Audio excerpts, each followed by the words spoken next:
Hello, my name is Caridwen King. I'm an Associate Professor and Department Chair in the School of Sport, Tourism and Hospitality Management. This is a speaker series about COVID-19 and its key impact on business and globalisation. Through a series of short videos, we hope to provide meaningful and relevant insight in relation to business and commerce to help you understand and better navigate the turbulent waters ahead.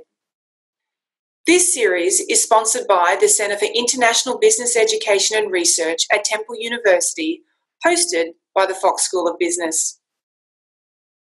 Today I want to talk to you about the hospitality industry. Over the past 27 years, I've worked in, consulted for, or done research on the hospitality industry. Over this time, a key defining characteristic that I have associated with the industry is one of resilience. It is this characteristic, and in particular, the industry's ability to act short-term yet think long-term, which I believe will ensure that the industry will not only survive but thrive post-COVID-19. These certainly are unprecedented times. As we've watched the crisis spread across the globe, it is clear that COVID-19 has brought challenges both personally and professionally that have never been experienced in our lifetime, if at all. While its global non-discriminatory reach may still seem inconceivable, these are our new realities.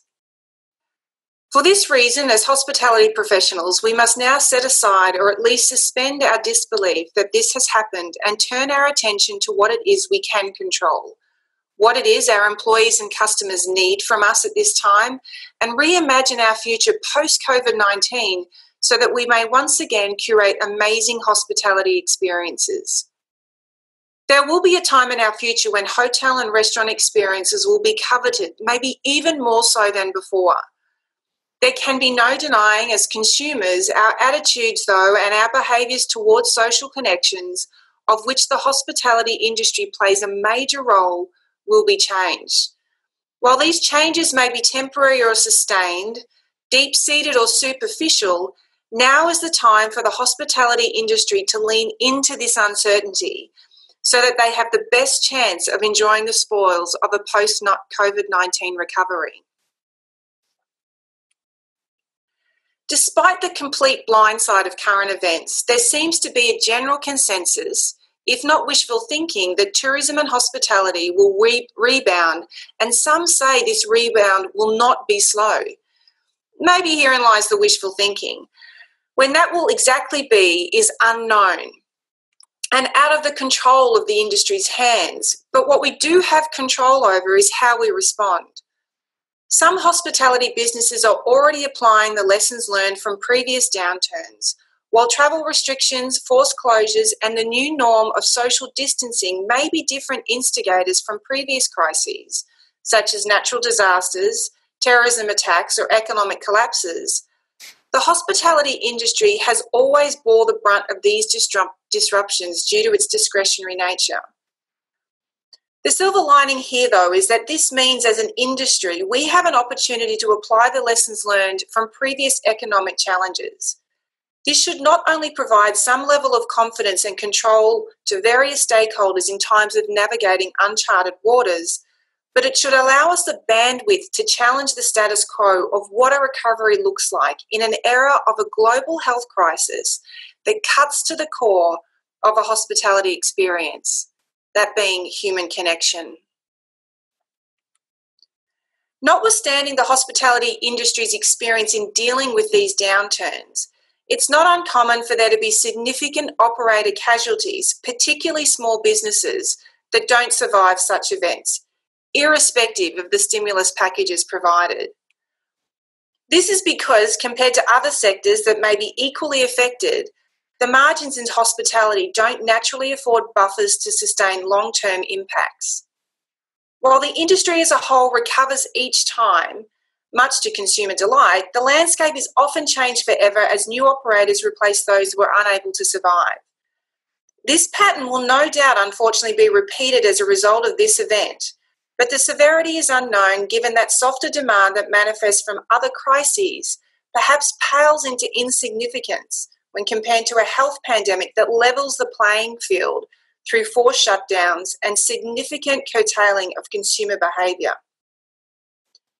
In an effort to combat such a phenomenon that has rendered many hospitality professionals feeling a sense of limited control, adopting an act short-term, think long-term mindset may just provide the sustenance needed to withstand the perils of COVID-19.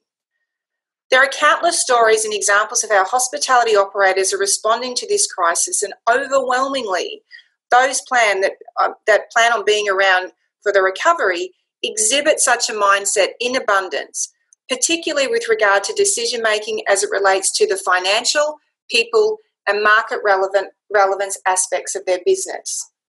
So how exactly can operators dust off, borrow, or reimagine their crisis playbook to respond to a world that seems so unfamiliar? The financial element of this playbook is not surprising, and of course it's a primary concern in these times, for no amount of hoping, praying, sticking one's hand in the sand will result in positive business outcomes without the injection of financial resources. With revenue streams being curtailed significantly and almost immediately with government-mandated restrictions, short-term actions involve having a good understanding of your cost structure, fixed and variable costs. This is vital for hospitality businesses to be able to forecast how long they can sustain operations, as well as determine what level of support they need from various funding sources that are evolving in real time in response to this. While the realities of this assessment no doubt will seem dire, long-term thinking will help propel the industry forward.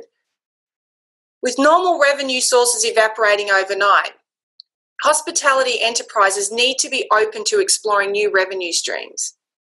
Many restaurants have been quick to seize this opportunity, with several dine-in only restaurants quickly reconfiguring their operations to cater for the takeout market. This is in addition to those who are already in this space. As we see organisations like restaurants pivot to a new revenue stream, third-party distribution systems like Grubhub and Uber Eats have increased their business dramatically. While there has been some discussion in the media about these enterprises taking significant amounts of revenue from the restaurant providers, they are providing an important distribution channel that these restaurant operators would otherwise not have been able to reach a core customer group in this new environment of COVID-19. We're also seeing within the lodging sector examples of how other hotels are pursuing non-traditional target markets. For example, in Asia, they're pursuing new target markets by offering quarantine packages. And this is for people who don't want to stay or can't stay in their home during this period.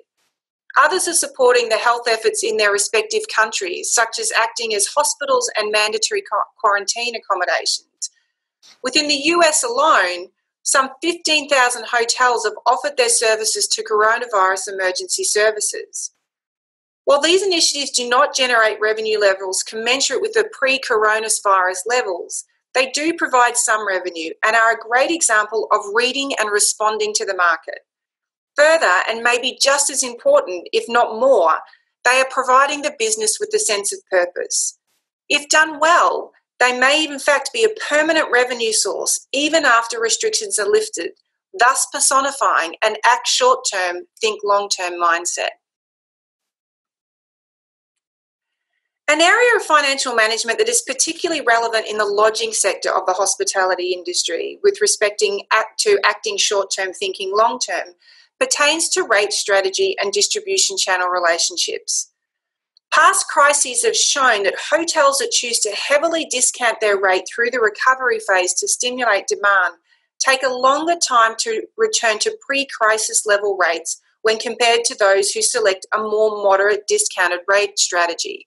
We saw this happen in September 11 and also out of the global financial crisis in 2008. Those hotels wanting to receive a higher occupancy very quickly out of recovery discounted their rates substantially. They achieved their short-term objective of increasing occupancy, but took a longer time to increase their average rate back to the normal operating rate pre-crisis. In contrast, adopting a strategy of a more moderate discounted rate with a more moderate occupancy level provides a more sustainable business model and doesn't alter guest expectations in an adverse way. If the hospitality industry has learnt one thing from those crises, is that it takes time, but the industry recovers and the industry recovers stronger. Demand recovers stronger. So if you want to be able to sustain your business a lot quicker, taking a long-term view of your discount strategy, it proves to be a better outcome for organisations. With respect to distribution channels or any organisations in the supply chain, it's important that short-term actions don't adversely affect your relationships with those businesses that support your operations in normal times. Again, from a lodging perspective, we're seeing both Booking.com and Airbnb currently finding out how a short-term decision to cater to customer needs may not cater to the needs of the accommodation providers. This has the potential to undermine the relationship in the recovery stage. Specifically, when we look at the Italian hotel sector, Booking.com, in contrast to other third-party distributors, in seeking to be responsive to guests, decided to refund all guests whether their rates were refundable or not. They did this without consulting the accommodation providers. As a result, the accommodation providers in Italy now are establishing a consortium wanting to renegotiate their terms with Booking.com, and some of them are even considering not putting their rooms on Booking.com in the future. Airbnb too wanted to be very responsive to customer needs and made a global decision to refund all guest accommodation bookings, which had a very positive effect from a guest perspective, but it failed to consider the impact on the hosts who were immediately without revenue. As a result, Airbnb has now had to create a $250 million fund to reimburse the hosts some of the expenses that they would have otherwise recovered if this global policy wasn't enacted. Both Airbnb and Booking.com need to consider the guests that book with them, but also their providers, because neither of them provide accommodation. They are just a distribution channel. So it is important to sustain and be able to recover that when we are making short-term decisions, we're also having consideration for long-term consequences of those decisions. For all businesses, the importance of the financial piece cannot be overstated. But in the hospitality business, the employee piece is no less important. The hospitality experience is defined by human connections. Without employees, there is no hospitality. No doubt, as part of the short-term financial actions, decisions with regards to employee retention are considered. Given the small operating margins and a business model that is often heavily reliant on daily revenue streams to sustain a workforce, keeping employees on the payroll or even furloughed may not be an option. However, adopting an act short-term, think long-term mindset extends beyond the financial considerations.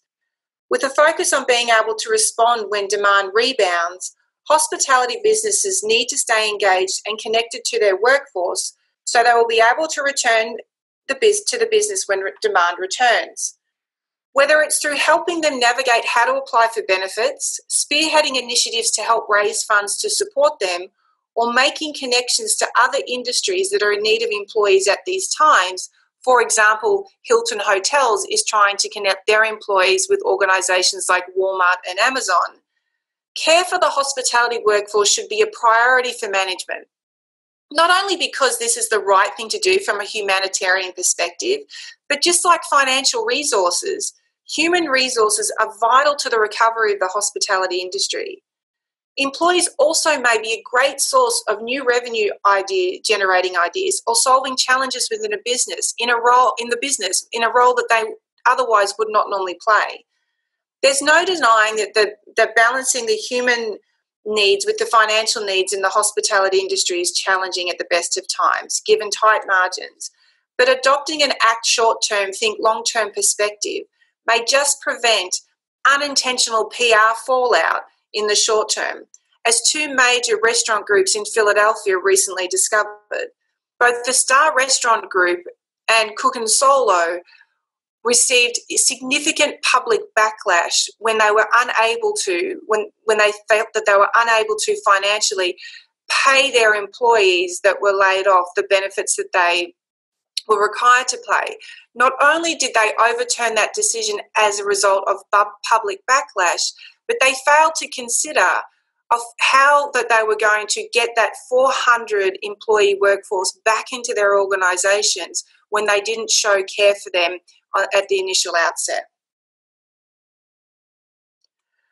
One unknown employee element that also may be unique to this crisis, and in particular the hospitality industry, is how the illumination of the industry's vulnerability to the health and subsequent economic crisis presented will have on the desirability of the industry as a place to work going forward.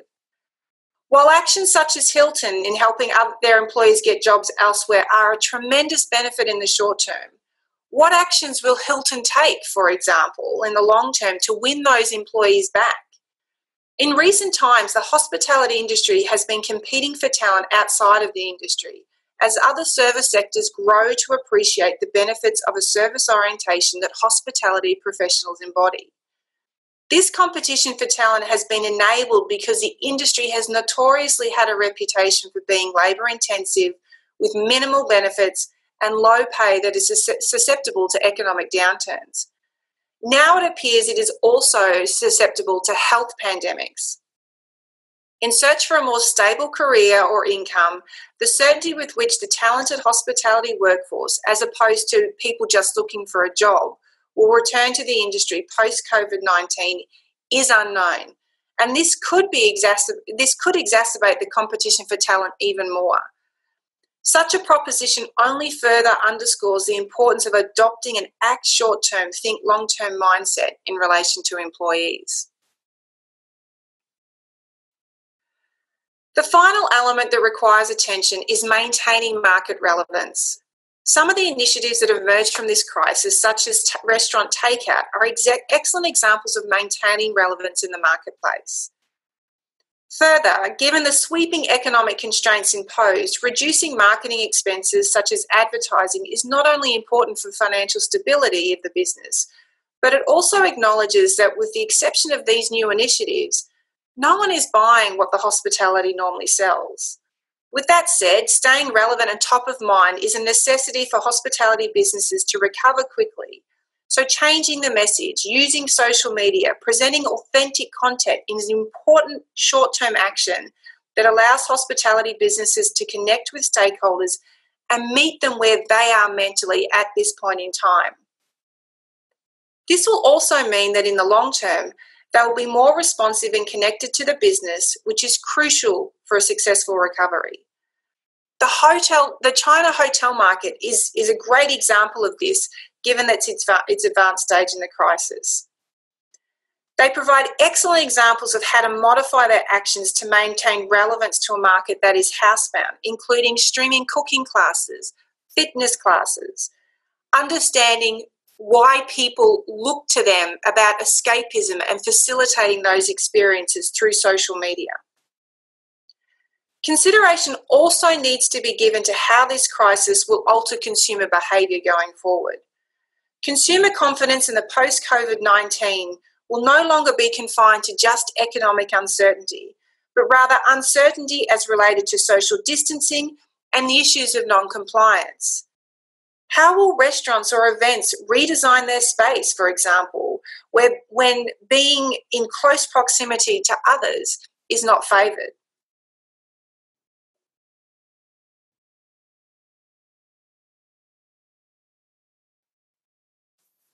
With the increasing uncertainty that this crisis has brought to our industry, to our personal lives, there can be no underestimating the importance of contingency planning or needing to be agile.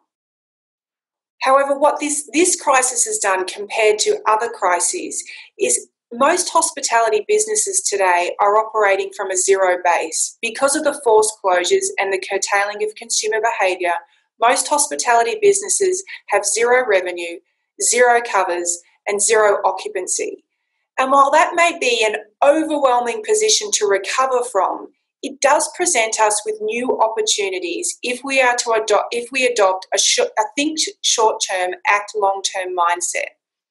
There can be no denying that our behaviour as consumers will change in the future.